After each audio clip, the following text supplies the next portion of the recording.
Welcome to another edition of 11 Mile Sessions Live. I am your host, Scott Boatwright, as always. And with me right now, I have the pleasure of being with Scott Holt, the current lead singer of Foghat. How you doing, sir? Unbelievable. Unbelievable. That's the way to look at it. There's only one way to go up from there. Exactly Anyway, right. so yeah, I'm enjoying the beautiful weather we're having here in Michigan, but you're somewhere else better, aren't you? Well, yeah, better for me. I'm at home. I'm right Oh, okay. outside of Nashville.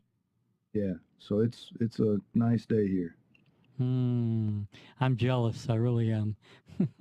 We've been getting spoiled. I mean, it hasn't been like summer like, but it's been really nice the last few days.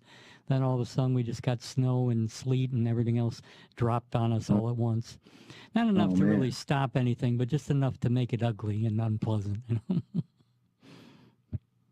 So anyway, you're kind of new to the fold as far as the band goes. Most of us all know about Foghat, obviously, if we've been paying attention to music for the past 4 or 5 decades. But tell us about yourself. How did you get your start? I started playing guitar when I was 18. I got a job with Buddy Guy when I was 19. Hmm. Spent the next him, and that was my education. Wow, that's a hell of a place to get your education. That's like It's a a good start. musician going. I was going to say that's like a musician going to Harvard or Oxford, isn't it? What that was, yeah, yeah. Yeah. It was a class for sure. I bet you had a really good time with that. How did you get so lucky at that young of an age to start with somebody like Uh, Buddy Guy? my father, when I started playing guitar, my father, knew that I was really into the blues, and he saw where Buddy and Junior Wells were going to be on tour near where he was living, Hmm. and so he invited me down to come see the show. And unbeknownst to me, he tracked Buddy down at home and said, "I've got a son that wants to learn how to play guitar. Could he meet you?" And Buddy said, "Well, yeah, that's no problem." So we went to this club, and I watched Buddy Guy play for the very first time. Hmm. And he did the whole thing. He had a 100-foot guitar chord. He went out in the street playing, and Nice. then we went on stage and talked to him, and then he invited me to his hotel the next day for a guitar lesson.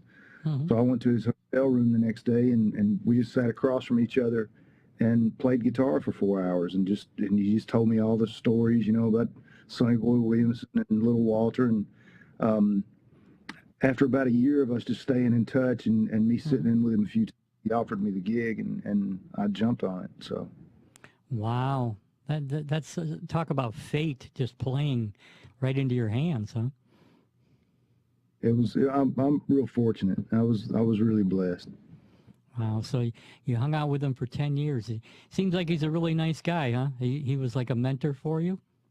Yeah, he's a sweetheart. I talked to him a couple of days ago. We stay in touch, and he's just he's somebody that I can always call if I need some advice or something. He's always been real, easy for me to communicate with, and I really value his friendship.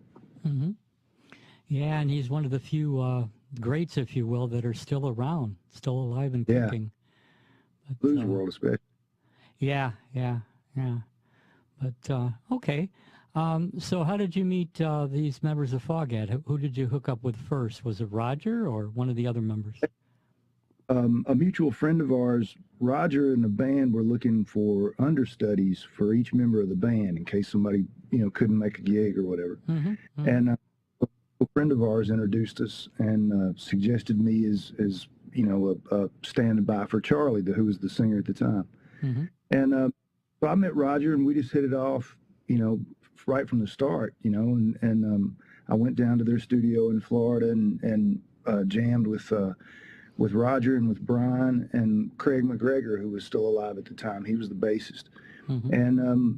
And we just jammed and hit it off, and everybody was getting on great. And we started writing songs. They were doing a new record called Under the Influence. Hmm. They needed about songs for the record, so he and Brian and I got together and wrote 17 songs. So Okay. we had enough for a completely additional record that we called Earl and the Agitators, and we put that thing out, and that was kind of a precursor to me being in the band. Hmm. Um, uh, at the beginning of 2022, I was down in Florida again with them, working on their record that we have out now called Sonic Mojo. Mm-hmm. I was just going to be a writer on it. Charlie was the vocalist, Mm-hmm. and he decided to retire. So we immediately pivoted. You know, they had a bunch of gigs lined up, and you know, Raj asked me if I wanted to join the band. I said, yeah. And How long did it take to say yes? it wasn't very long at all. As soon as I picked my jaw up off the floor, I said yes. And so you know, we hit the ground running. I mean, this band is, you know, we work year round, and it's a live band. At the history of Foghat, it's always been, you know, known as a live band, a hard touring band. Mm-hmm. We certainly hard as they did back in the 70s, but we, you know, we put a lot of miles on the thing. And you know, it's just a band, and it's the first band I've been in. I mean, you know, I played with Buddy, and you know, Buddy was the boss, and I was his guitar player. And when I had my solo, I was the boss, and the band members were the band members. And in this band, it's four of us, and it's a everybody gets along, everybody likes each other. There's no, you know, no weirdness. You know, drama. there's no drama. It's just four guys that really like each other, you know? Yeah. And it sounds like it's more like an equal partnership as a band really should be, or what we picture it to be, huh? Yeah, I mean, you know, obviously, you know, we all defer to Roger as the you know, founding member of the band. Right. And he pretty much the barometer for all things Foghat, you know. Mm-hmm. But you know, he defers to the rest of us on you know, anything that we feel strongly about or we want to do. And everybody, you know, we all pick up the slack for each other, and everybody works together. And I'm really grateful. I say that a lot, but it's true. I'm grateful to have this job. I'm grateful to be in this band and in this situation and get to make music with these guys. Yeah. Well, it sounds like it would still be a pleasure even if it wasn't Foghat per se. Just the fact that you were able to do what you're doing right now anyway. Huh? Well, yeah, I mean, you know, my career has been wonderful because I've been doing this now for years, and you know, I've never really worked. You know, I've always played music, and for me, that's like breathing. And I, you know, Ray Charles said, "I'm tired of breathing, and I don't get tired of music." So that's how I feel about it. I mean, it's something that you know, music is a very powerful force, and it's a very precious force. Yeah. And transcends all boundaries. You know, it transcends languages and cultures, and you know, it can time travel you. I mean, you hear a song, and it can take you back to a time in your past, and you know, remind you of an event that happened, you know, when you were a kid or something. That's a pretty powerful thing. Oh, yeah. I've always said that on my show many times, that I consider it its own, it's a religion of some sort, but a good one. You know, it doesn't really propose anything negative. It doesn't condone anything as far as physical or mental or emotional harm. It doesn't leave anybody out. And like you said, it can take you anywhere, anytime you feel like it. And they've done extensive scientific research where they realize that people with dementia that can't remember their own name can still remember music if you play it for them. Right. Yeah, it's incredible. And so to be able to be a part of that, you know, to have that energy flow through you, you know, and to translate your emotions and your thoughts and your ideas into music, that's a tremendous gift and a tremendous responsibility. Yeah, and to do it with people you actually get along with. You know, you're doing it because you enjoy it. You always hear about these bigger bands where they're always fighting with each other. They only get on stage because the paycheck is there. You know, bands like the Eagles. If you do things for money, just for money as your primary purpose or your sole purpose, I think you're selling yourself short. Mm-hmm.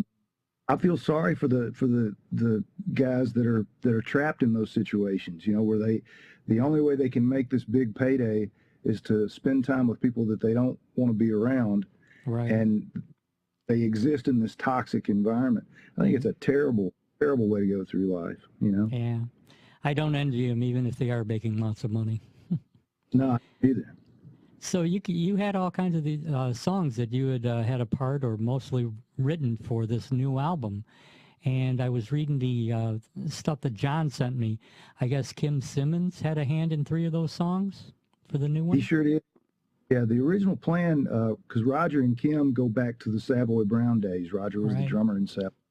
Mm-hmm. And they stayed. Roger took off to create Foghat. Mm-hmm. And got to know Kim pretty well in the last few years. And he's always been a champion of the band and a friend of the band. So Roger mentioned to him that we were getting ready to make a new record. And he said, you know, I'd love to write some songs for you guys. And Roger said, well, that's great as long as you play on them. So Kim wrote us 4 songs, but then he got sick and he passed away before he had a chance to record with us. Yeah. So we just had these demos, just Kim's guitar and vocal and maybe a click track, I think. Mm-hmm. And, you know, we would kind of sit with them and sort of try to figure out how to do them. Originally, we were only going to do one of the songs for the record. Mm-hmm. And Raj sent the songs to me. He goes, well, which one do you think we should do? And I listened to them and I said, they're all great. I think we should do all 4 of them. Yeah. And so eventually we got everybody on board and convinced everybody. We did all 4 of them. Only 3 of them made the record, not because the 4th one wasn't good, but you know, we got to have another record someday. So I want to keep one in the back pocket for that. Wow. But real proud of this record. I mean, it was a labor of love for sure. Mm-hmm. You know, like I was telling you before, we had to stop working on the record to get ready to tour. Mm-hmm. And then we reconvened, you know, sort of in the middle of the year in the summertime to actually do the recording. Mm-hmm. And, you know, the songs came together fast, the way we work, you know, the studio where we have all the equipment set up and ready to go. And usually, you know, Brian's not only our lead guitar player, but he's also the engineer. Mm-hmm. So be on the drums, I'll be on the guitar, and Brian's behind the board, and we lay the stuff down with, like, you know, guitar and drums and a scratch vocal, and then we go back and start building it up from there. And I think has the hardest job is Rodney, our bass player, because after we get everything all built up, we bring him, give him 14 songs and go, okay, here, go. And he has to do all his bass. No pressure. No pressure. But he certainly rises to the occasion, so he can handle it. So, you know, but it's a way of making records. I mean, it's you know, there's, you know, we own the studio, so there's no clock. We go until, you know, we're ready to stop for the day, and then we break open a bottle of wine, and Roger starts cooking, and, you know, the next thing you know, we're breaking bread and laughing and cutting up and talking about what we're going to do tomorrow. Wow, that sounds like a great time. That's almost like permanent college frat days almost. But with the responsibility included, you know. Without the excess is what I was going to say. Crashed and waking up at 3 o'clock in the afternoon, or wondering how did I get here? Who's that lying next to me? Exactly. But that's, you know, the cool thing about this situation in this band is, you know, we have a unified target that we're going for. You know, let's get this record done, and work on it, you know, and make it happen, and do it under a positive umbrella of, you know, joy of being together and making this music together. And that translates into the record. I think you can hear it on the record when you listen to it. Wow.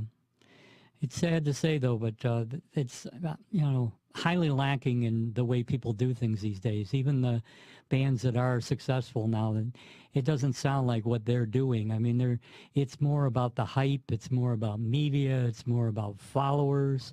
And there's no, like, that work ethic. Well, no, you get this great music and these great live shows by putting the physical effort into it, not just showing up and looking pretty or whatever. You know? Well, I think you know, you have all sides of the coin in the music business. I think you have some people that are very popular that work really hard and are very dedicated to their. I didn't really go ahead. There's a white noise that you have to rise above to get a record heard these days. I mean, I don't know how their music heard really today, because there's so coming out, and there's so many different, you know, sounds that you can hear in the course of the day. And I don't know how anybody is able to rise above. You know, we put this record out and it debuted at #1 on the Billboard Blues chart. And we're still on the charts 13 weeks later. We're at #7 this week, I think. Yeah. And you know, everybody was surprised except me, because I knew the record was good, and I knew that if we could get people to hear it, and I knew Foghat had a fan base that was going to listen to this record, you know, whether they loved it or hated it, they were at least going to hear it. And I knew it was a good record, and I knew that people were going to embrace it.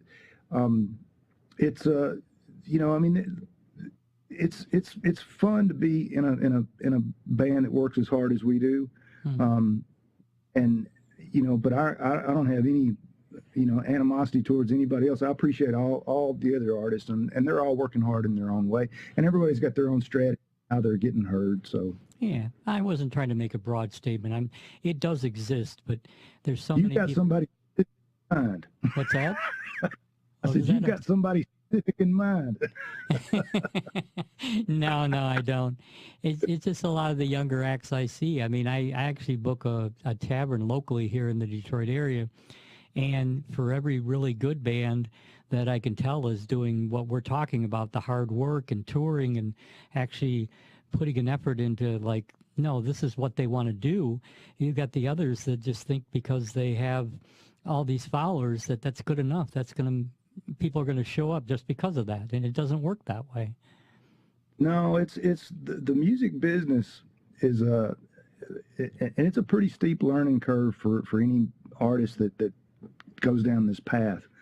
But you know, the illusion is that talent is all you need, and that you learn that's wrong right off the bat. You know, because I've really talented people that nobody's ever heard of. Then the second thing is, well, you know, you got to be talented, but you got to work hard. I've seen some guys that work really, really hard, and they're really talented, and nobody's ever heard of them. It's this huge combination of factors that that come forth, and then when all of it happens just the right way, when lightning strikes, you've got to be ready.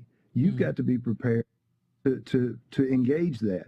And what you're describing there, like, because I played in the bars for years, you know, there's no night to mail it in. There's no night to go, well, there's only 5 people here. I'm only in the mood to play tonight. You've got to play every show like it's your last show, because it could be, you know, you could walk out of the club and get run over by a bus. So you know, always play with, and that's how we approach. The way we hit the stage, we're not holding anything back. We give it 100%, and to entertain the crowd. That's the goal when you're on stage. So, you know, I as the lead singer want to make sure that people that come and see us want to come back and see it again, and want to bring somebody with, not from necessarily a business model, but just from an entertainer's attitude. I want to come back. So. No, I agree. Like I said, every performance should be as important as the other one. I mean, the way I like to say it is, like, people should perform like that agent that's going to give them the big break is in the audience. You know? Right. Get the bag of money on the table in front of him, and he's smoking a big cigar. Got to do my best. Yeah, I have a lot of local musician friends. They're exactly like you're saying. I've seen them, unfortunately, play for, like, just the people that came with them that night, and they still give it their all, and they still act like they perform like there's 5,000 people there, you know. Yeah, I mean, it's if you perform based on how many people are there, if that's how your performance goes, then you're in it for the wrong reasons anyway. You know, I mean, I play just as hard at sound check as I do at the show. Yeah. Mostly because they've had us locked up in a hotel room for 2 days. There's no choice. Anything. But you know, it's just the joy of making music, and it's got to be for itself, you know, because the rest of it can go either way, and it can go up and down, and you have your peaks and valleys, you know.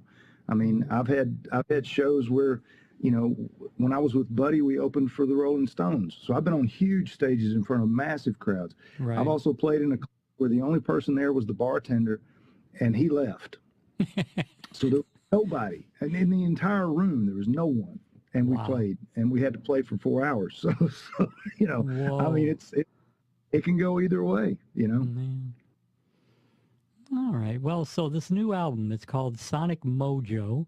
It's available Mm. on Foghat Records. Well, we know where that name came from.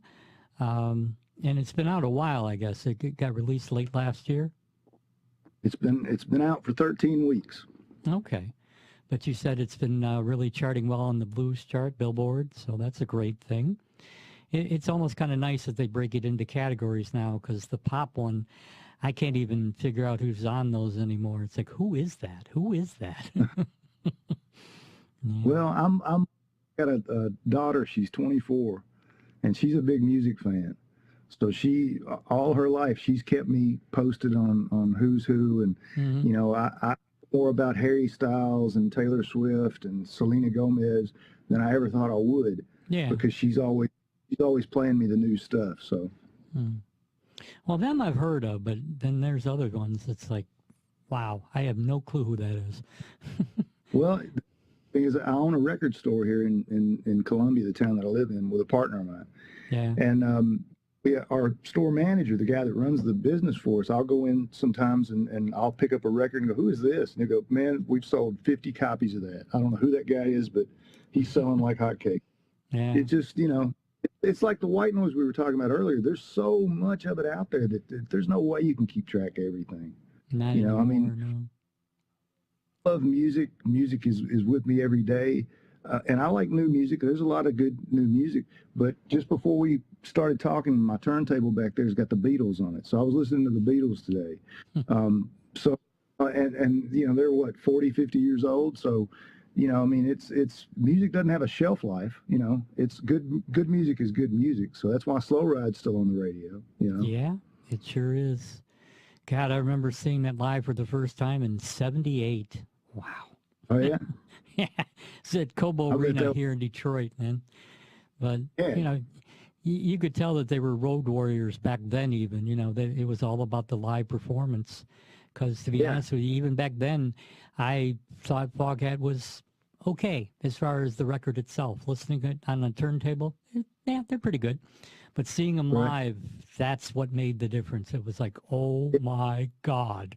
I think that, that was kind of their thing back in the day is that they were known as a live band. I mean, I know Foghat Live, which is an amazing record, and I studied it hard when I joined this band because I really wanted to, I don't sound like Dave. I don't sing like Dave. Hmm. He's really not in, his range is a lot higher than mine as a Yeah. singer. And I don't consider I consider myself a guitar player that sings as opposed to a singer that plays guitar. I'm more comfortable with the guitar.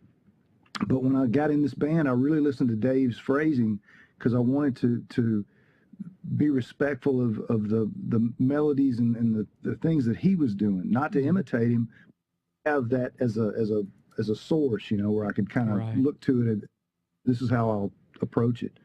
Um, and the guys were patient with me because I mean the first rehearsal that we had after they offered me the gig, the first rehearsal was horrible. I didn't know any of the words. I was messing up. I couldn't remember the guitar parts. It was all just falling apart. And they were all kind of a little bit pale and and serious when we got through. It was like, oh dear. Did we So, make a mistake? So it was kind of a crash course, and honestly, the first whole year that I was in the band, the first year of touring was just, really made me question my abilities. And I'd been doing it at that point, 30 years. So I was like, I had to have a talk with myself and go, look, you know what you're doing. You've just got to figure out how to do that in this situation because this is a different animal from what you've been accustomed to. And I'm still learning. I watched a video, a film of us playing from a few months ago, Hmm. and it wasn't a good show. I mean, it was. I know we sound better than that, and it kind of bummed me out for a couple of days because I was just like, man, we're better than that. That's not a good representation. But then I started thinking, well, that's a good thing because you've got to be able to see that. You can't get into a point where you think everything you do is great, and you don't have any room to improve. You know, I practice every day. You know, I know Raj does too. He and I are the chronic practicers in the band. He's always banging on stuff, and I'm always playing my guitar. And you know, I want to keep doing that until the end. I mean, I don't ever want to stop learning. You know.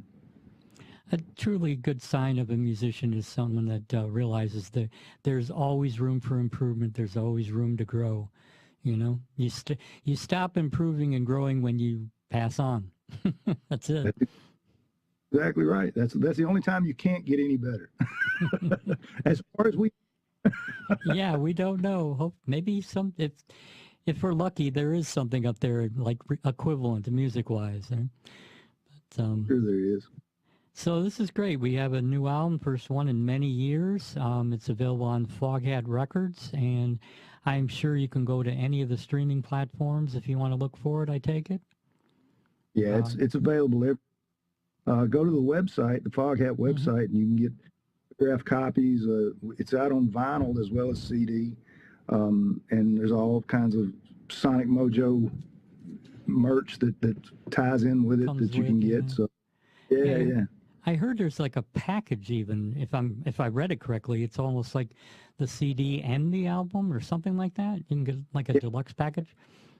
I think they've got some package that has the CD and the album and maybe a T-shirt or something. Wow, that's nice. So you don't even have to leave your home. All your wildest dreams will come true. So it's almost like going to the concert but without leaving your home, which unfortunately a lot of people are happy with that now. Pretty much. But I don't blame them either, you know, and it's nothing against the bands. I think most bands are pretty reasonable as far as what they charge for their tickets. It's all the other people involved with the industry that screw it up. You know, a $50 ticket turns into a $300 endeavor to go to a show, you know. That's it's money, and when there's money on the table, somebody's going to figure out how to get some of it. This band, I don't think our ticket prices are particularly crazy or anything, and you know, we're a pretty self-contained situation, so it's a little easier for us to navigate that kind of stuff. Yeah, going back to, I know when the last time Taylor Swift came here to Detroit, they were charging as much as $100 to park outside that arena. Oh, I'm sure. Sure.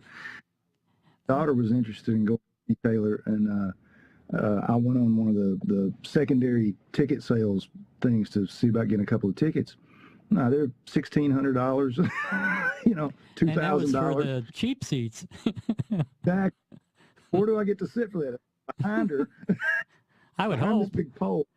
Yeah. You know, so it's kind of crazy, man. Well, thankfully we have road warriors like yourself and the other members of Foghat, and I know Roger is going to do it until he drops, but that's why he still has, what do they call them, those guns, those arms of his? Yeah, I mean, Roger's, he takes care of himself. You know, he eats right. He exercises. You know, you get to an airport with him, and if you keep up with Roger in an airport, you're going to be in great shape because he's moving. I mean, fast.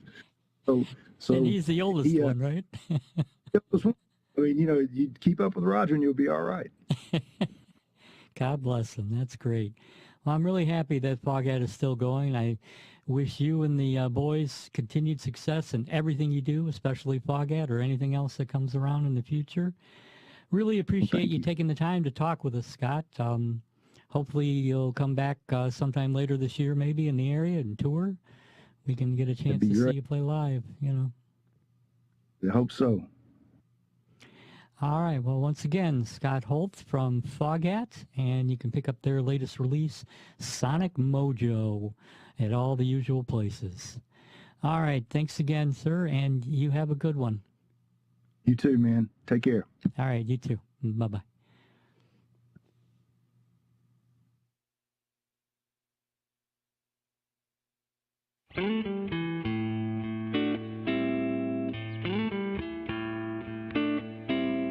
We have a new album coming It's called out. Sonic Mojo. Whoa, what a great name. Where did we get that name? Our manager claimed she came up with the word Sonic. I said it. I don't appreciate you thinking that it's all about you, and I don't appreciate you. She's a little bit of everything. It was written by, the song was actually written by Kim Simmons but unfortunately Kim passed away a while ago, but he sent me 4 basic tracks, and we took them and did something with them. She keeps a mystery. She's got it all. She's dragging me in. She's a little bit of That song everything. Driving On was another one that Kim wrote for us. It really is a Foghat Sonic song, though. You know, Yeah. there's a lot of diverse kind of approaches on this record, but that one really is we definitely put the hat on that one. Gotta stay awake no matter what I do. Wanna see my girl when the night is through. I'm driving on. Wish I could have been there. Was that it? I wish I'd been there. Wish I'd been there. Okay, well, there was a coda at one time, but I guess it got edited out. That was a song that was actually written, a long time ago by Colin. Right, yeah, my brother. Yeah, about the Hank Williams show that he just wish he could have made it to. I wish I'd have been there when Hank Williams came to town. Some songs were sad and some were glad, but all The blues is a source for all American music, isn't it? It is. Blues. I think it's in the Bible, though. I think Adam, the first time Adam had a conflict with Eve was the first blues song. It probably was, yeah, he had the blues, Yeah. didn't he? I've got a woman mean as she can be. Sometimes I think she's almost mean as me. Do a song by this guy, Promised Land. We'd all be out of work without Chuck. Charles Berry. Yeah, he wrote the book. He wrote the book. Damn, look at that. Ouch. Born they bought me a silk suit, put nuggets in my hand. And they bore me up high over Albuquerque on a jet to the promised land. Where's the wine? Hey, what? Wine? I don't drink as much as I ought to. Lately that just ain't my style. The hard times don't hurt like they used to. Coming November 10th. Sonic Mojo! Woo!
little bit of everything.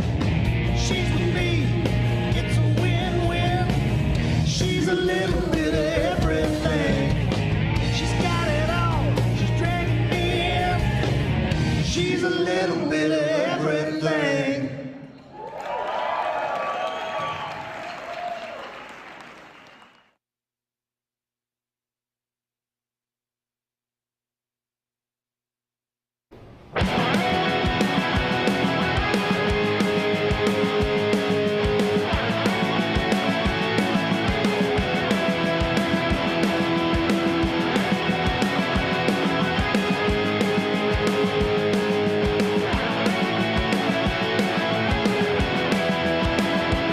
I've been stumbling through this thing called life. I gave it the old college try, but I dropped out, so I'm onto my backup plan. I'm not rich, but I'm not scraping by. I'm just scrolling towards that finish line with nickels and dimes, just doing the best I can. I only said it who knows how many times. I'm not your average guy. Oh wait, never mind, that's exactly what I am. I'm not quite down at the bottom, but I'm nowhere close to the top. I'm not the best, I'm not the worst, I'm not last, but I'm far from first. And I'll be just fine right here in the middle. Well, I got something that I must confess, with my whole heart beating in my chest. I'm moderately blessed to know exactly where I'm at. I'm as amusing as you would have guessed. I promise you won't be impressed. I'm par at best, and there ain't nothing wrong with that. I'm not quite down at the bottom, but I'm nowhere close to the top. I'm not the best, I'm not the worst, I'm not last, but I'm far from first. And I'll be just fine right here in the middle.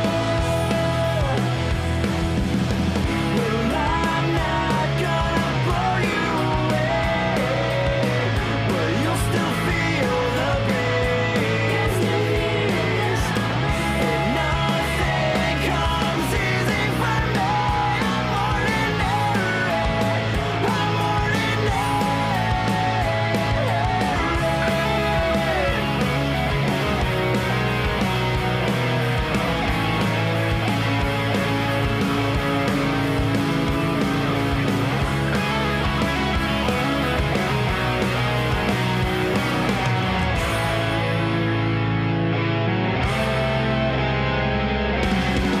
I'm not quite down at the bottom,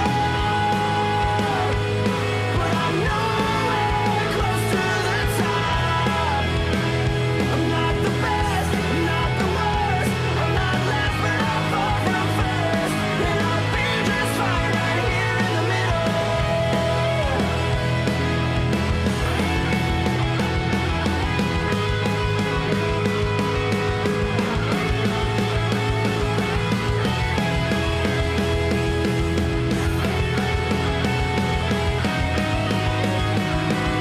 And I'll be just fine right here in the middle.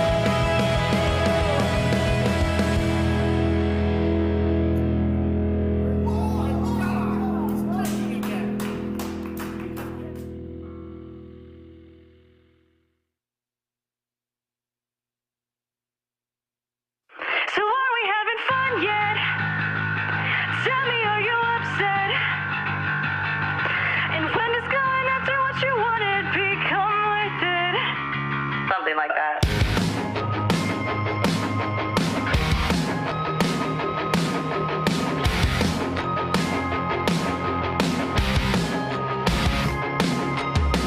So what's the point if there's no part of this that I enjoy? I'm starting to doubt that you even mean well when you cop out and think I can't tell. So close to where I wanted to be, sabotage. I do that in my sleep. Soon you'll see I'm taking you all down with me. Come with me. So are we having fun yet? And tell me, are you upset?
gentlemen, boys and girls, I bring you the eighth wonder of the world. I faced down the tigers of India. I survived the cholera outbreak of Rwanda. I even lived through a nasty divorce with my ex-wife. I bring you the next big thing to infect your ears and shake your rears. Anti-Ghost.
Hammer in the rest of your nails.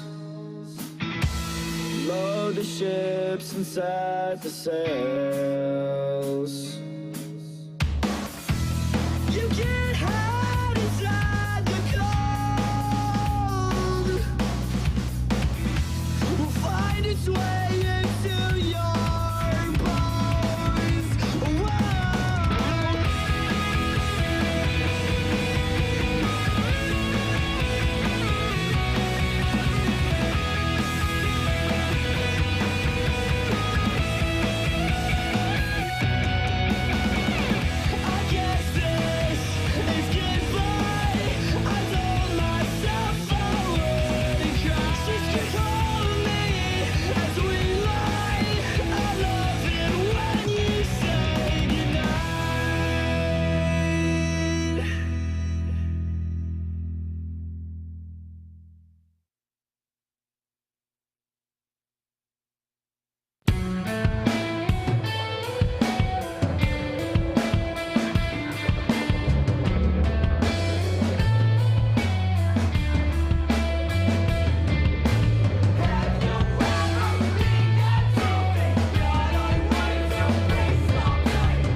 All right, that was Panda House with Loom. Before that, Anti-Ghost with Ugly Dogs. Before that, definitely Maybe with Are We Having Fun Yet? Of course we are. And we started off with Guardrail, Down at the Bottom. All four of those bands playing at the Corktown Tavern on Michigan Avenue. That's tomorrow night, 2/16, the date that is. Doors at 8. And before that, of course, you saw that video by Fogat, the trailer for their album, and that interview with the gentleman known as Scott Holt, the current lead singer of Fogat. So you can check their album out, Sonic Mojo, online if you want to get it. Go on their website, all the usual places. We got two more, and then I have the pleasure of having Mike Ward in the studio with me. He's going to do a live performance, and we're going to talk about his upcoming performances, including my Corktown Music Festival at the end of March. So we're going to finish off with a couple of them. Ted Poley, the Five and Dime Poets, and Willie Mack and the Hostages are playing at Smalls in Hamtramck. Doors at 7. That's tomorrow night as well. So we're going to see these two more videos, and I'll be meeting you in the studio next door with Mike Ward. So we're going to start with, we're going to finish off with the Five and Dime Poets, and that's Hobos, Hillbillies, and Outlaws. And we're going to start this set off with Ted Poley, and this is a track called Higher.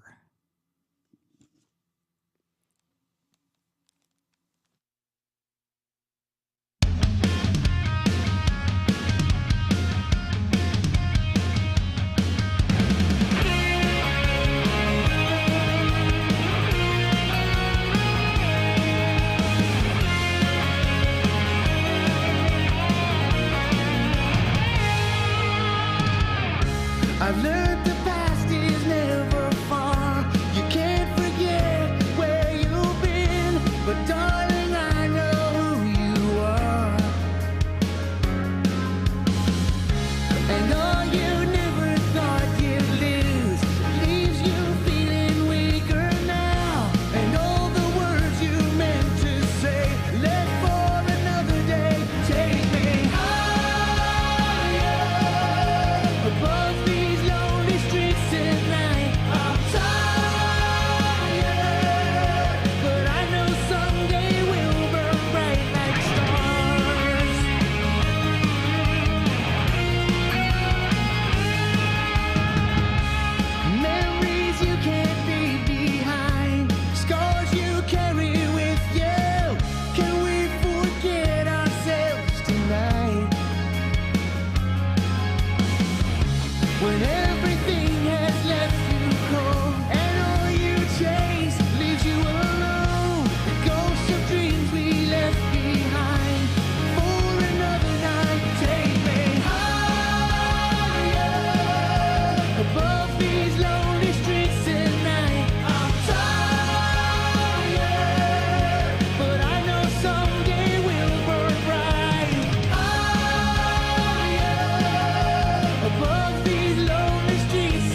The conversation strayed. She didn't want to explain how the wild side of life had caused her so much pain. When she read between the lines, she found her script was someone else's lies. She heard the words of her mama's advice.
It's too much.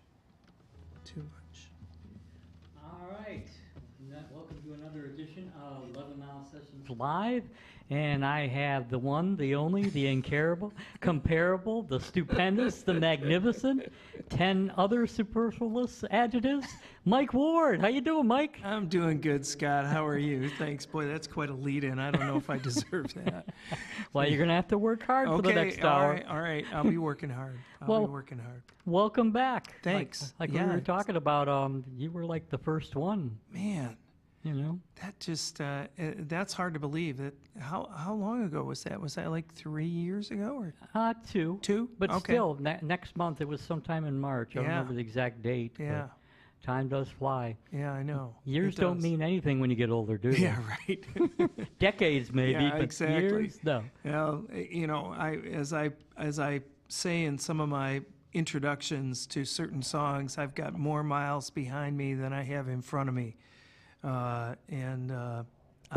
Sometimes that's kind of scary to think about. You know, when you think about, in 10 years, I'm going to be 80, you know, it's like, whoa, that's kind of scary. Well, when you think about like anything, when you're like getting close to completion, you figure, okay, even if I do really well, God willing, I'm like about 90% finished now, or something like that. Yeah, right? Depending on how old you are and where you're at. But yeah, it's just, wow. Yeah. But anyway, I guess we should get to what we're actually here Okay. for, right? We want to hear you sing and play guitar. All right. What would you like to start out with? So I think I'm going to start with, because I think when we talked the last time when we did this, I had not released the album that is called Love Never Rests. And I'm going to do a couple of those songs tonight. And this first one, it's kind of my story. It's called I Follow. And I grew up in a big family, Catholic. I was an altar boy. And during the 60s, during the 70s, tumultuous times. And so this song kind of covers that ground.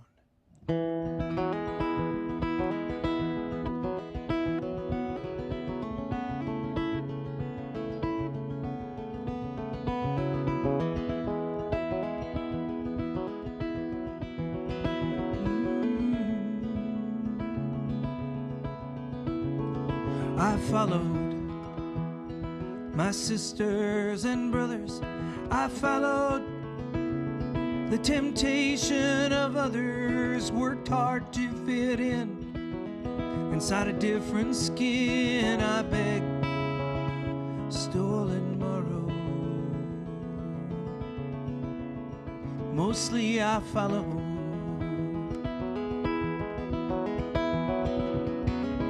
Morning mass, a heathen acolyte. Heaven or hell, well, it could be either side. Said all my childhood confessions, not sure now about any of those lessons. I followed the stations of the cross, gave credit for the wins, took blame for every loss, prayed that those wafers were actually the Savior. Cheap wine was the blood I swallowed. I served and followed.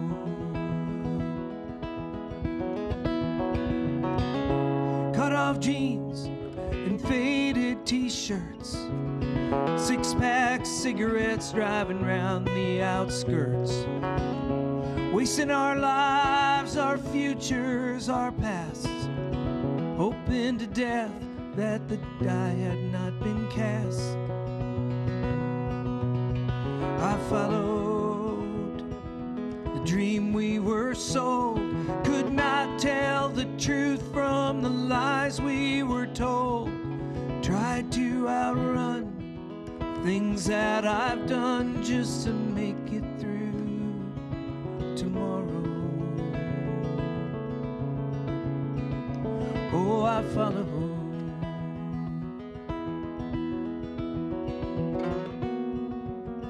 To avoid detection, hide my own reflection and acne-filled complexion, a guilt-ridden erection falling far short of perfection.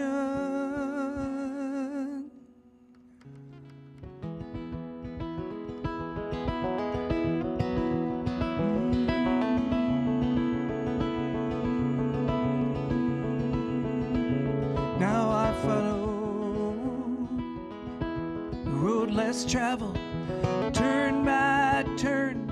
The secret gets unraveled. I will follow a girl at the ends of the earth. My soul no longer hollow.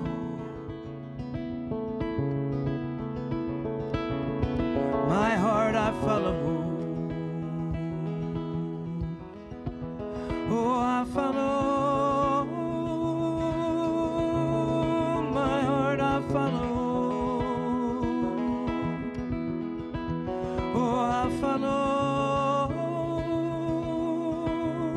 My heart I follow.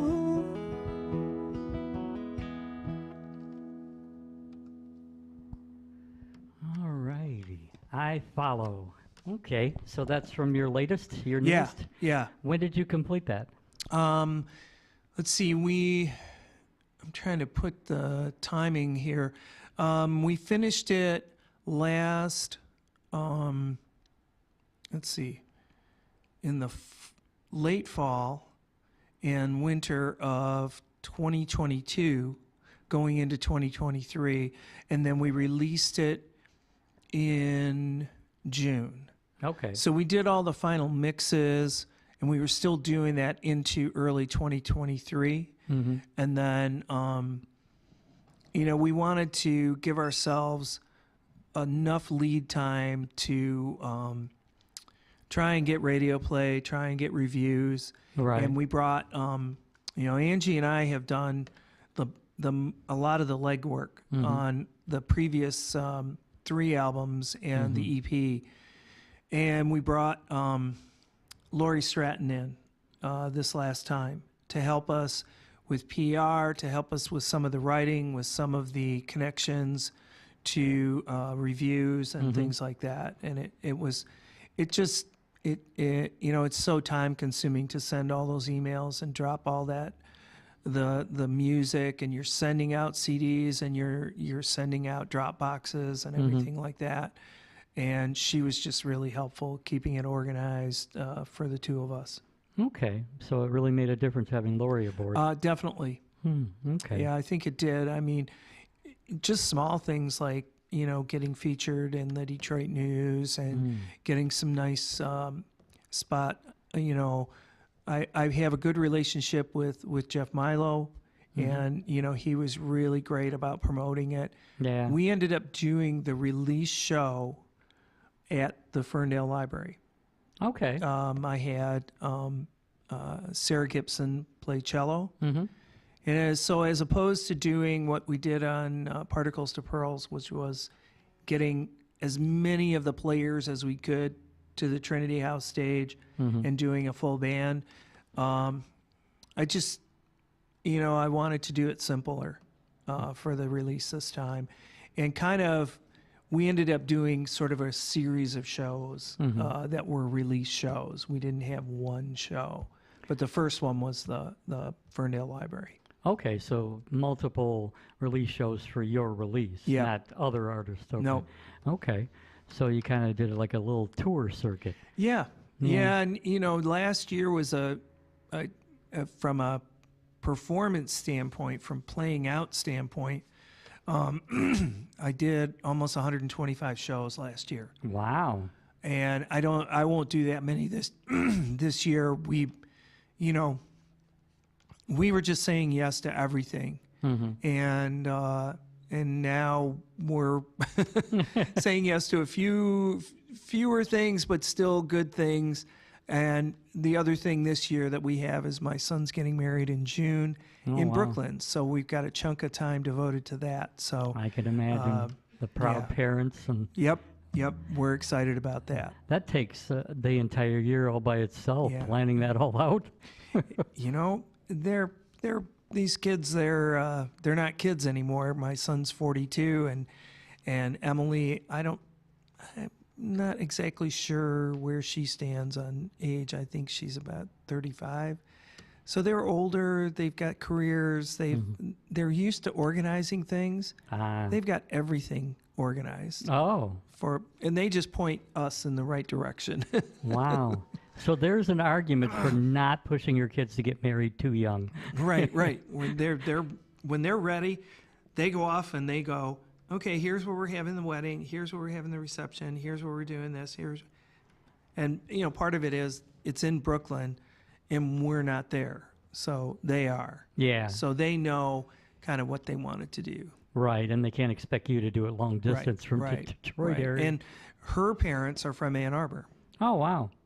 But they didn't meet till they got to New York. They didn't Isn't that meet amazing? Here. Isn't that coincidences? funny? The way fate works. Yeah, you could practically be sitting next to each other, years ago, but then all of a sudden you somehow meet, and I've done that many times. Not with getting married, obviously, but you just meet somebody. Yeah, and you start talking to them. It's like, oh my God, we attended a lot of the same shows. Well, in this case, it's definitely true because they're a big part of the Ann Arbor music scene. They know a lot of the same people that we know, and we're pretty sure we were at a lot of shows together, and we've just picked that up. We've gone to a couple shows at the Arc with them, and out to dinner, and it's been great. Oh, awesome! Congratulations. Thanks. Yeah. Okay. Something to look forward to. Is Yeah, that yeah. sometime in the summer or? June 8th. Oh, okay. Yeah. That's coming up quick. Yeah, it is. Yeah. Yeah, it sure is. All right. Why don't we do another one? What do you Okay. have? This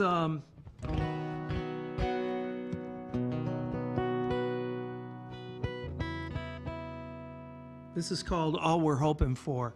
And I'm super proud of the album. This song in particular, I don't know if you're familiar with the new app, Sonic Coast. I've heard of it. I've the seen west it side. online. Yeah. Yeah, the west side of the state. And this was one of the songs that I sent to them, and they selected it. And through their first part of the year, I think their first 6 months, they picked out 7 songs that were the top played songs, the top requested songs and played songs. And this was one of them. Wow. Julian Ankley had one. Strange Heart, I think, had one. So it was cool. They do a lot of Michigan music, as well as other artists. They've got a full breadth. Their DJs are excellent, and now they're starting to partner with some venues and things like that. So they're really getting out into the world. They're good people. Nice. Yeah. Okay. So this is called All We're Hoping For.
Lopsided score, getting hard to see. Show humanity some sign of life is all we're living for.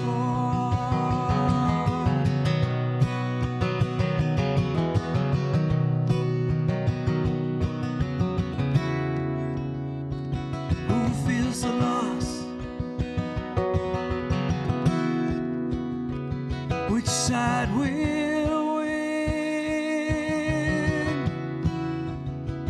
We gotta absolve all our earthly sin.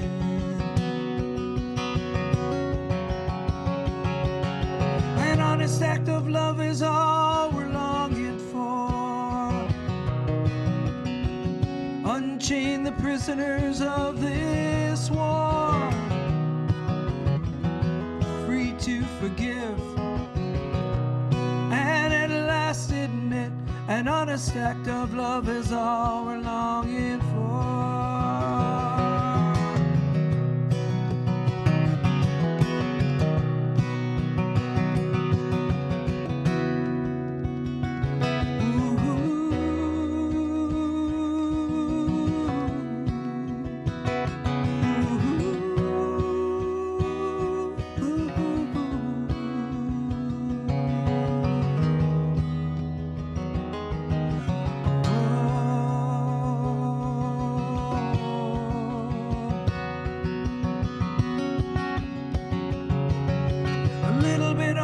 is all we're hoping for.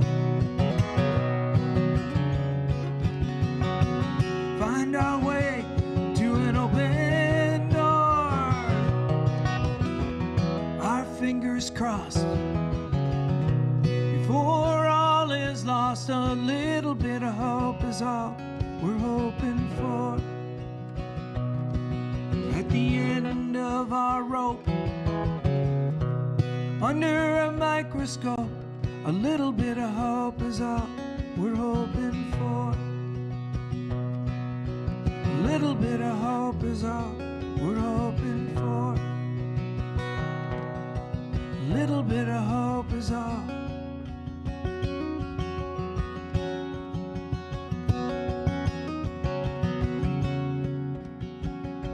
We're hoping for.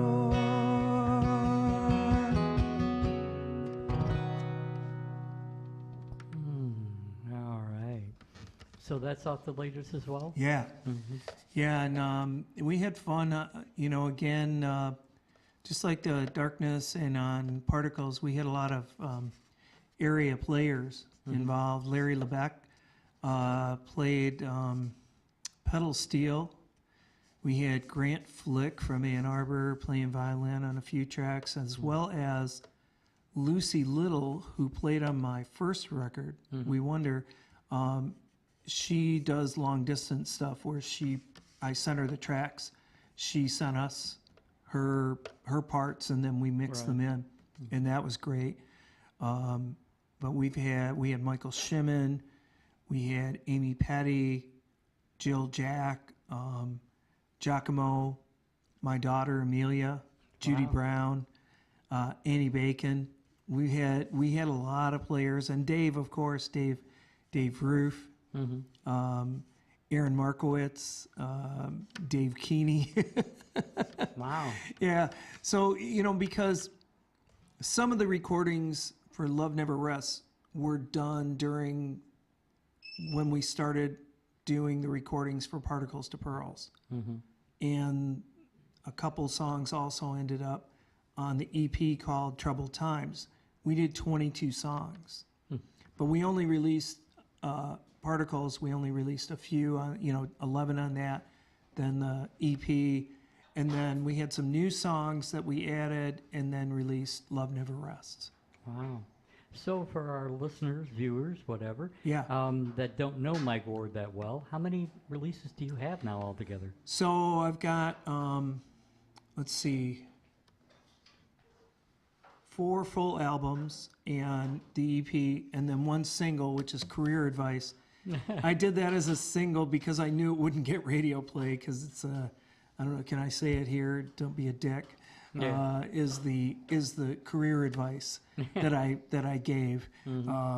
It was a culmination of when I retired, I got asked by all sorts of people about, what kind of advice, words of wisdom would you give? And I started writing that song, and it's a big hit when we play it live. I was just about to ask. Yeah. So you do play live then? Oh yeah, we play it live, and we have a lot of fun with it.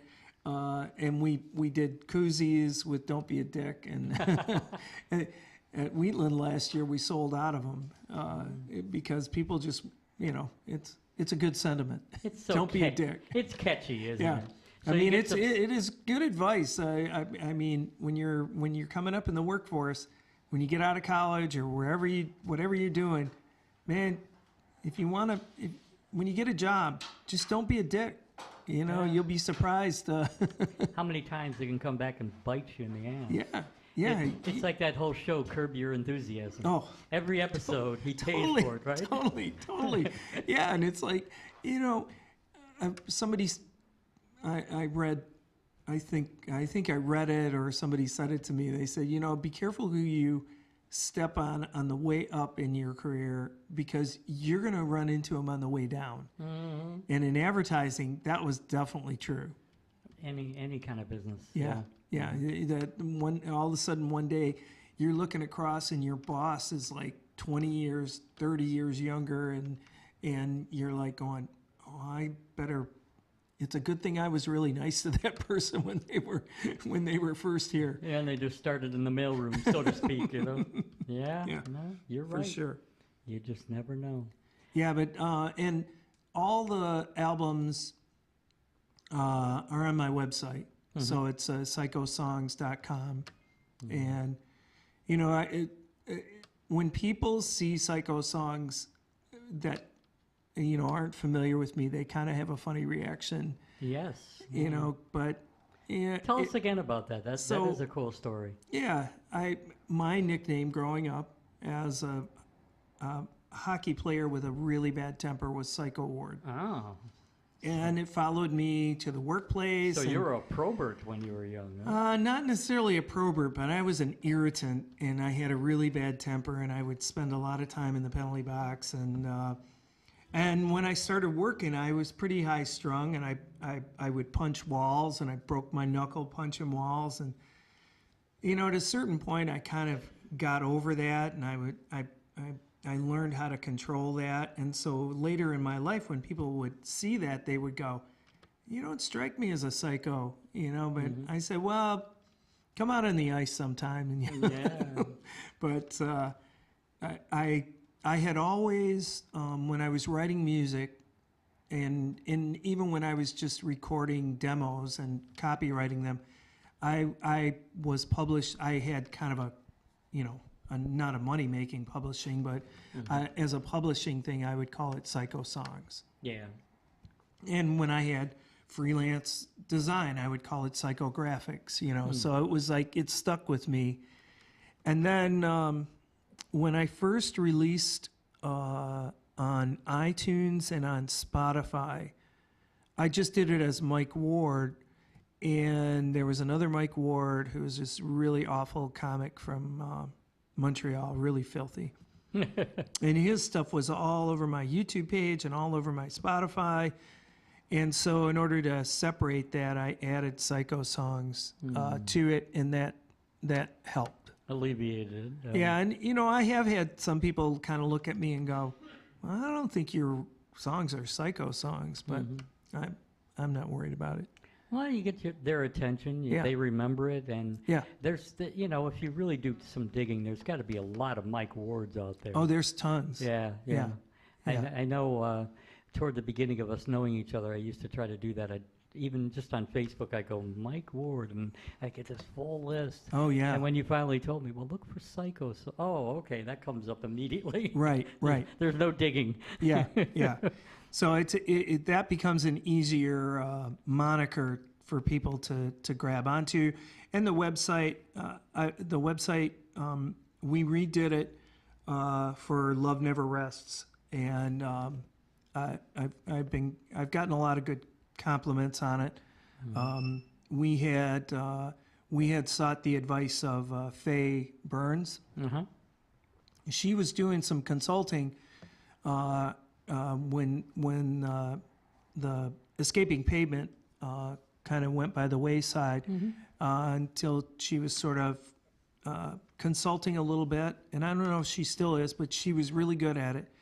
And she really helped us, Angie and I, with not only that, but advice on booking emails and just a lot of advice in terms of you know, when you're starting to go out on the road and you're starting to kind of choose places, how to do that. And she was really helpful. Wow, it's interesting you say that. Again, small world thing. I got to see her perform a couple of weeks ago. Yeah. In Dearborn Heights by my house, actually. I could ride my bike there. Yeah. Which Where I was it? didn't. It's a place called something Grill 342. Oh, Grill 342, yeah. Yeah, because it was Jackie and Jules that put it together. Oh, okay.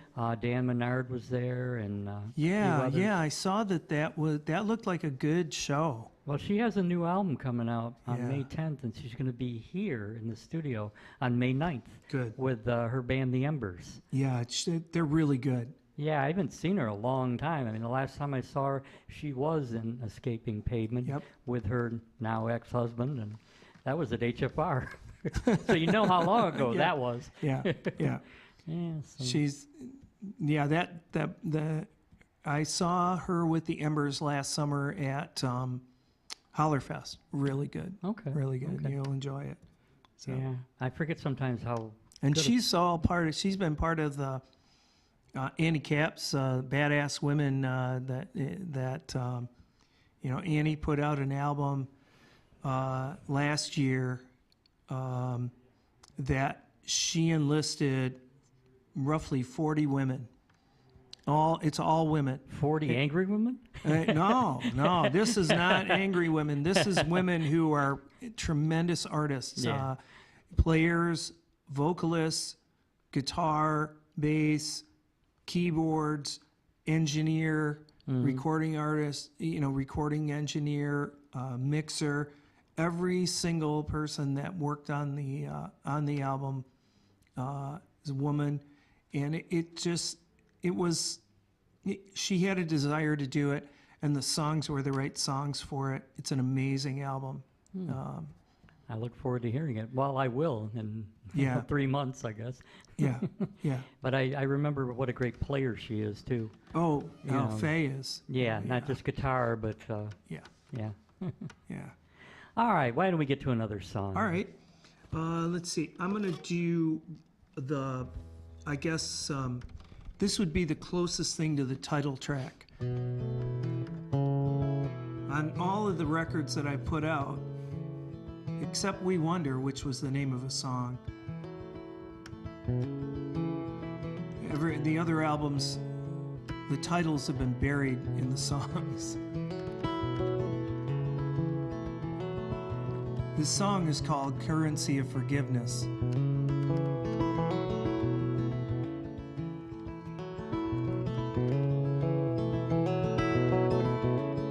Coffee brewed hours before she's awake.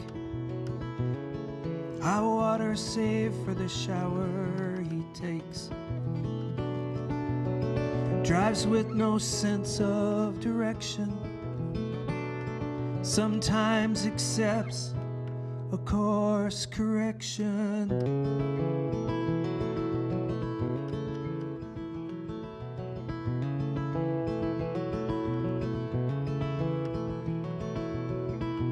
Listens to the same story told 100 times.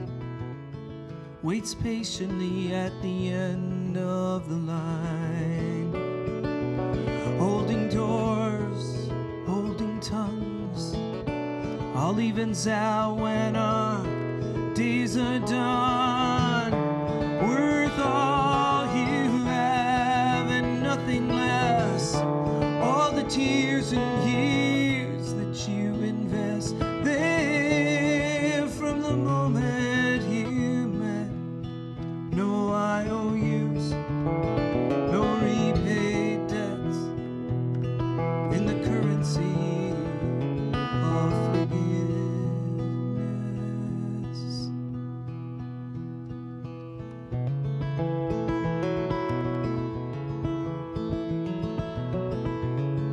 An apology long before there's a fight.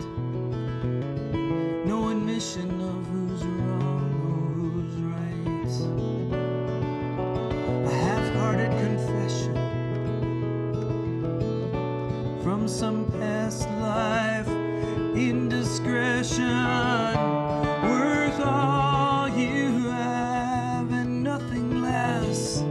It's a beautiful, complicated mess. Will it all add up to happiness?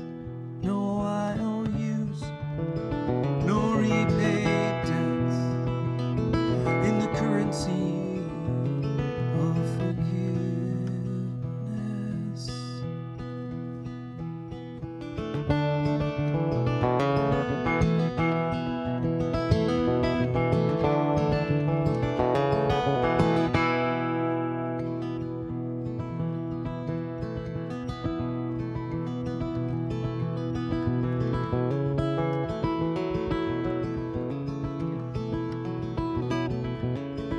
It's a long haul, there's bumps in the road.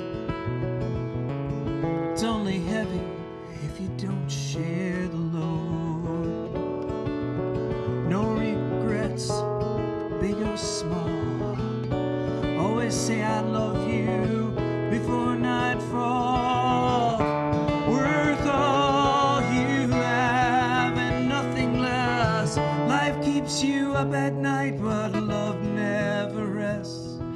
Isn't this why you both said yes? No IOUs, no repaid debts, in the currency of forgiveness.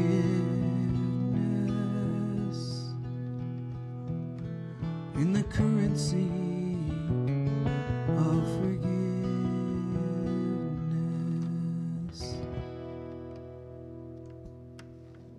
All right. Where'd the idea come from? For that song, actually, my best friend and his wife, their daughter had a friend who was getting married in Atlanta, and Pam, my friend Mark's wife, she wrote a letter to the couple. Kind of, in addition to their gifts, she wanted to kind of give them some advice from the standpoint of experience, and sort of don't let all these little things pile up into something bigger. And just remember the small things, all these little pieces. And I took the letter and interpreted it, myself. And that's where it started.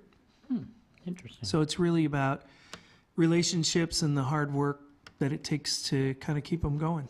Yeah, and the cost of, like you said, focusing on the wrong things. Yeah, and it's great. Today is actually 45 years ago today. I met Angie, and we met at their wedding.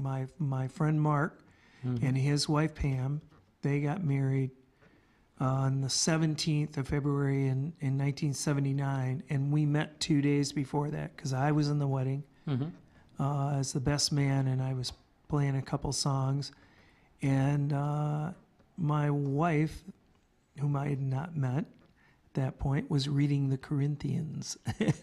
Okay. And we met in Long Beach, California. At the time, she was living in Hamtramck, but she was on a little sabbatical in Colorado. So we met. We spent a couple days together in Long Beach. And then I went south to visit some friends in San Diego, and she went back to Colorado. But I had an address. I had two addresses. I had one in Colorado and one in Michigan. And so I began, first I bought little cards, and then I started making little cards. And I sent her a card every day. And then our first actual date that we actually went on a date was St. Patrick's Day of that, about a little over a month later, when she was back. And after that, it was just sort of like, so what are you doing tomorrow? What are you doing tomorrow? And we got engaged that Christmas and married the following year. Wow. And the rest is history. Yeah, the rest is history. A long history. Yeah. Oh, many more years to come. Then. Yeah, thanks. Wow. That's and amazing. she has, Angie, she's on the committee for the Corktown Music Festival, which I'm happy to say I'm going to be part of. But she has jumped into the music side of what I'm doing. On the organizational side, she's on the board of the Trinity House. She goes to Folk Alliance and hosts rooms, and we've started, occasionally we will host some singer-songwriters at our place, and it's not always to play. Sometimes it's somebody who needs a place to stay for a night, and it's someone we've met. Yeah, while on a little tour or whatever. Yeah, and so you got your own B&B for folk artists. Yeah, and part of it is we've just enjoyed the community of people we've met through Folk Alliance, through all the different workshops and shows that we've done, that I've done, and festivals, and we've just met this huge community of people, and so it's not, we don't feel like they're strangers when we open up our house to them. Right. Speaking of, let's hold off talking about the festival for right this moment. Okay. But let's, I know you got to have a few shows coming up. I think you got one tomorrow, if I'm not mistaken. Yes, I do. Tomorrow I'm at the Trinity House, and it is, I will be a trio tomorrow. So it's, I'll be playing guitar and singing. Sarah Gibson, who has she played on The Darkness and the Light, and she has done, I think we've done about 10 shows in the last year together. Okay. And it's been great, and we're going to do a lot more this year. She's going to be playing cello, and every now and then she jumps in vocally as well. But Judy Brown, downtown Judy Brown, who's done a lot of harmony with me over the years, she's going to be on stage with us. And then, so we're opening the evening. We play a full set at 8, and then we'll take a break, and then Lyndon Thoburn and her quartet will play. And Sarah Gibson's actually part of her quartet as well. Oh, she's got to do double duty. Yeah, she's got double duty. Wow. Yeah, so it's a good show, though.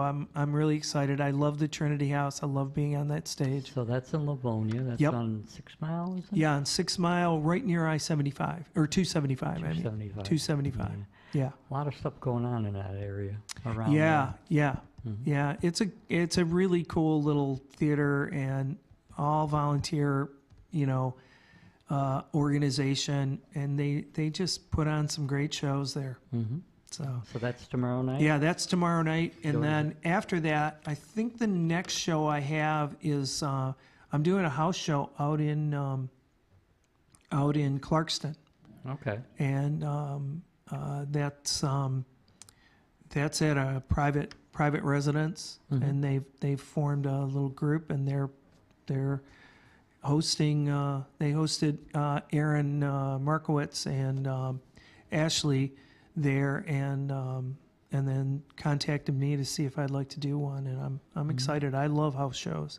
Yeah, I see a lot more of those popping up. They seem to work out really well. They really do, because you just have an intimate audience, and people that are there because they want to listen. Yeah. They're interested in the lyrics. They're interested in the stories.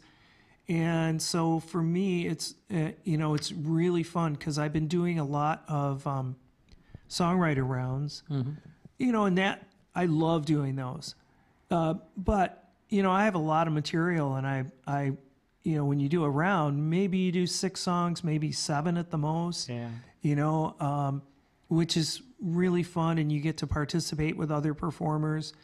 Or I'm doing a set like tomorrow night, but for a house show, I'll do 2 sets, and I'll be able to do some new material, because I'm going to record this year. Yeah, so you're trying out. Yeah, new I've stuff. got about 8 or 9 new songs right now that I've been playing out and working on, and I think that's going to be part of the record that we'll do this summer. Nice. Okay. I see that there's things going on in Clarkston. I know Wiltse's, is it called? Yeah, Wiltse's. And then Yeah, and I'll be doing Wiltse's in May. Okay. May 18th. But at the April is like super busy. I've got a show in the Ann Arbor Public Library. I'm doing, at the beginning of the month, Kate Hinote and I, her trio, and me as a duo with Sarah, we're doing the Clover Room in Kalamazoo on the 5th, and then the Starlight Room in Muskegon on the 6th.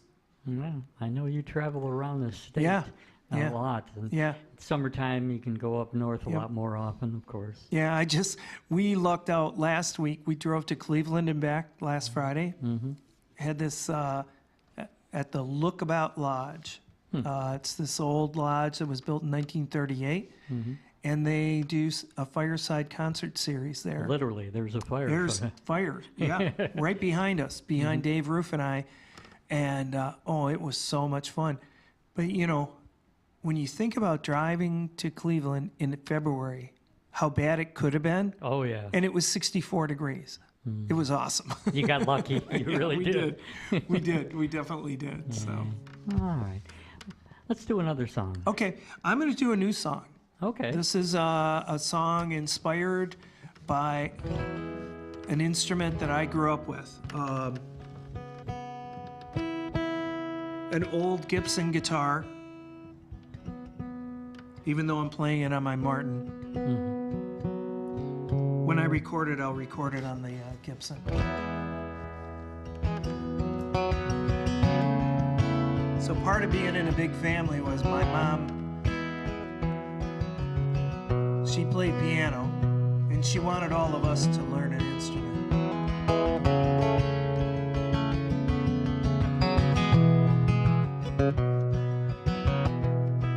I tried clarinet at first.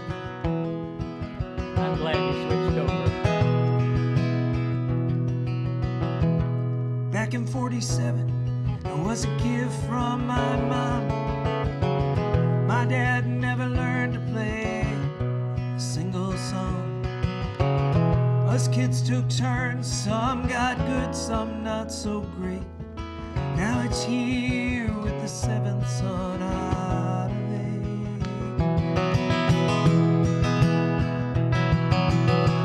Like the sympathetic ear of an old family friend, listens to the story, never gives away the end. More songs in it than I'll ever write or play. It's been a blessing either way. Mahogany and spruce, that Gibson LG2, light gauge heartstrings, unlocking everything, hoping one day it could make me an instrument for good.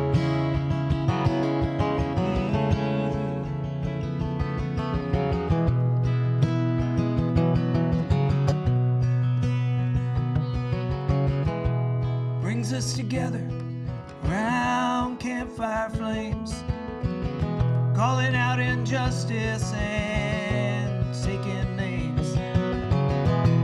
Changed a few minds, made others pause to think, and it's always good company for a drink. Mahogany and spruce, that Gibson LG2, singing loud and clear, watch the visions disappear, hoping one day it could make me an instrument for good. For good.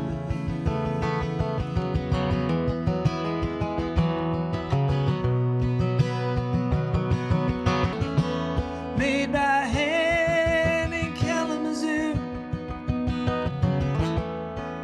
or the worn down fretboard grooves. Locked in the case, I can feel it resonate. It's 3 a.m., it's why I'm still awake.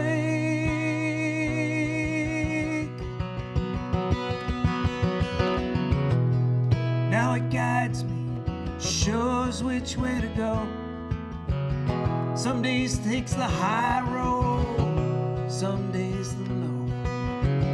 It can even make a bad song sound just fine. I should know it's banged out plenty of mine. Mahogany and spruce, at Gibson LG2, holding family history, searching for the best of me, hoping one day it could make me an instrument for good. For good.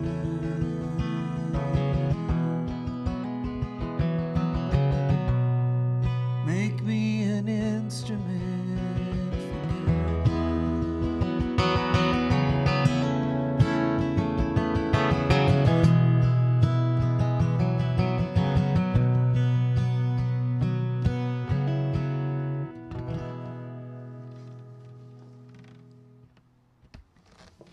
All right. So when you were getting started playing music, who were your biggest influences? The ones that really made you go, yeah, I want to do that. Yeah, I definitely like Paul Simon was a huge influence. Crosby, Stills, Nash, you know, that album was like huge. Played that all the time. Until you heard a lot of crackling. Yeah. Neil Young, a lot of that. So, you know, those were sort of and then I listened to a lot of Irish music growing up, and still wonder do. why. Yeah. And I still play a lot of Irish music. I play at the Gaelic League. All the time, and when I play those shows, it's by and large a huge chunk of the night is just old Irish songs from my heritage, and I love doing those. But you know, as I got older, farther into it, I guess, you know, the Indigo Girls were a huge influence. Jason Isbell, Bruce Springsteen, and Nancy Griffith, and most importantly, John Prine. Okay. John Prine, you know, his ability to make you laugh and make you cry within the same song, it just amazes me. His juxtaposition of lyrics and in the way he would just throw these funny little rhymes in, and you know, at first you'd think, oh, it didn't have anything to do with anything, and then you realize, oh, he had a plan. He had a plan for that. Kind of like somebody writing a mini novel. Oh, yeah, always. There's a beginning, a middle, and the end. Yeah, I think he and Springsteen's songs are very much like short stories. You know, especially the Nebraska album. You know, those are full-fledged. You know, you could do a movie on those. Some of those songs. Surprised Netflix hasn't done it yet. right. You know, but he's a great storyteller, and that's the stuff I was drawn to. I was also, though, I have to be honest, I was a huge like glitter rock, David Bowie, Kiss, New York Dolls fan back in the day, and then a lot of rock and roll.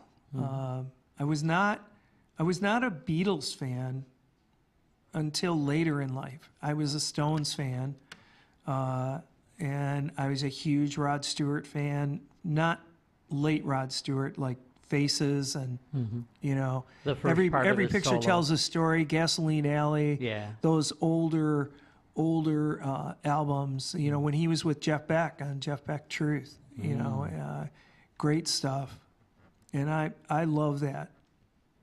You know, I went to so many shows at Ford Auditorium, Masonic, you know, Harpo's, Really nice Grandy places, Ballroom. except for Harpo's, maybe. I don't know. Yeah, You went there because you wanted to see the act, not the place itself. And you know, I saw a lot of shows at Kobo in the me day, too. and Kobo was a highly underrated. And actually, I think Joe Louis was highly underrated. I like Joe Louis much better than Kobo. Kobo was great if you were like up to about halfway. That's true. Tier B. But once you got higher than that, it's like, okay, who are those ants down there? Yeah. Oh, that's the band, you know? Did you ever go to Olympia? Yeah, I saw Kiss there. Okay, I saw. The Rockets opened up. I saw Led Zeppelin there. Wow. And they weren't great. The sound wasn't great. But then we saw Pink Floyd, Dark Side of the Moon, where they brought in all their sound, and it was they had eight you know, huge banks, and they would bounce the sound around. And man, one of the greatest shows I have ever seen in my life was that album. And you know, they played for 3 hours. You know, they did the album, and then they did another set of all their old stuff. Yeah, just great stuff. The good old days when they could go on all night long. You know? Right. You actually got your money's worth back then. Yeah. I mean, I remember seeing Springsteen and Billy Joel a couple of times where you're just exhausted for them. Yeah. You know, you're like going, man, I'm tired. You must be like totally exhausted. But and then they go to the next city and do the same thing. Yeah, and even back in the 80s, I mean, they were still doing it like back-to-back sometimes. Oh, yeah. I mean, I don't know how anybody could do that. I know. I mean, I'd have to skip at least a day or two.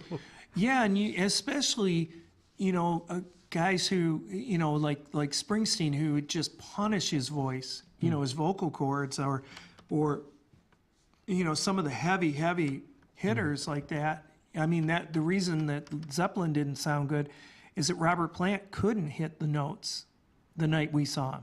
Yeah. You know, I actually like Robert Plant nowadays. His work with Alison Krauss. Alison Krauss. I just love. They're touring again this year. Yeah, I heard. know. I know. That might be worth checking out. Yeah. But we got to squeeze in. We're going to talk about this one more Yeah. thing, and then we got enough time for one more song. It looks Okay. like. But I think we both have a reason to talk about this. We have the Corktown Music Festival that's happening at the end of March, March 28th, 29th, and 30th. You can go online, corktownmusicfestival.net, get a wristband for $20, or I believe we decided on $15 if you just want to do one of the nights. Is that what it is? Yeah, but Okay. you get 4 venues. It's the Gaelic League, which we talked about, Corktown Tavern, Batch Brewing Company, just down the road, off of Trumbull and Porter. And is that going to be in their outdoor, in that enclosed? Yes, yes. That's a sweet setup, yeah. Because just in case the weather isn't great, because we're talking end of March in Michigan, they could go either way. Yeah. They actually have heaters and everything, but the long and short of it is you could spend $20 to see basically 3 nights. The first night on Thursday is free at Corktown Tavern only. That's nice. But we have 78 acts over 3 nights, 4 venues, and this gentleman here is good enough to play for me. He's going to be playing one of his favorite places, Gaelic League. And, I love the Gaelic League. And all the proceeds are going to MI-UCP. Why don't you talk about that for a moment? So my UCP, which is Michigan United Cerebral Palsy, I've been on that board for almost 30 years. They are a disability advocacy and service and program agency. Basically, we serve the 2.3 million Michiganders who live with a disability. And we have a mission, which is to close the disability divide, because individuals who live with a disability are so often marginalized. They're one of the most marginalized populations in this country in terms of access to education, access to jobs, access to loans, access to credit, access to assistive technology, which is a big part of what we do. Nice, very nice. So once we pay the bills, which, you know, there always have to be some bills. Yeah. All the money will go to that wonderful charity, and it's 75 years now. Eh? 75th year. Yeah. Our 75th year is this year. So we're excited to have a really big year, and we're going to culminate it in the fall with a gala. Nice. Our first time it's going to be at MGM Grand. Wow. But for right now, you know, we do 3 or 4 big fundraisers a year, and we're really pleased that Corktown has selected us. It's really great, and I know we have music appreciators on our board, so Okay. we'll be getting them out there. That works out really well. Yeah, All right, so that's March 28th, 29th, and 30th. yeah. So we look forward to that, both of us. All right, I think we got time for one more. I really thank you very much, Mike, Well, for thanks, coming down Scott. and hanging out with us. That's great. And This is great. what would you like to finish off with tonight? Well, I'm going to finish with a song. When Angie and I moved downtown from the suburbs, we moved from 3,300 square feet to 1,125 square feet. How do you do it?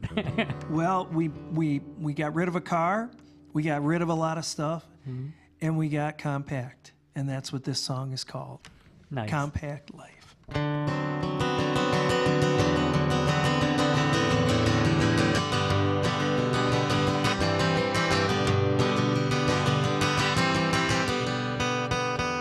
Sorry. Can't live with that. Sorry.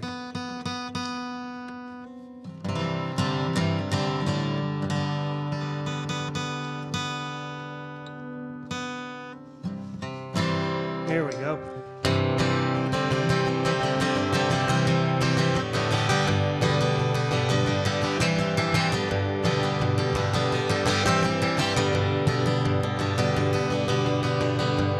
compact car, whole lot easier to park.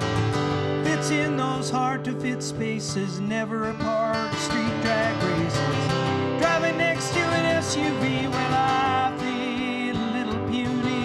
It's good on gas, near and far. I got a compact car. Oh yeah, I got a compact car.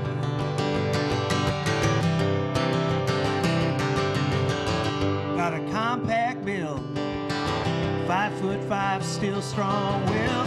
As a kid, I was sort of stocky, bad for hoops, good for hockey. Wish I was tall and thin and maybe a bit more significant. No fashion sense, no frills.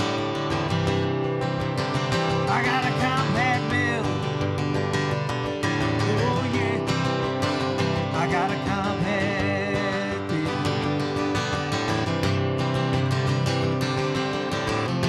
But I'm expanding my heart,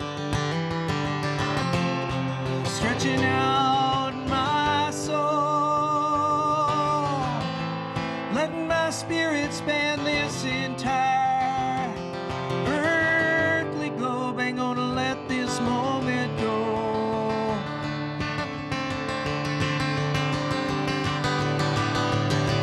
Got a compact disc, all it took was to take a few risks. Folks who believed in me, all my friends, my extended family. Got no vinyl or cassettes, nor many financial assets. Can anyone still play this? I got a compact disc. Oh yeah, I got a compact disc. They're right out there with the t-shirts and the koozies and all the other merchandise.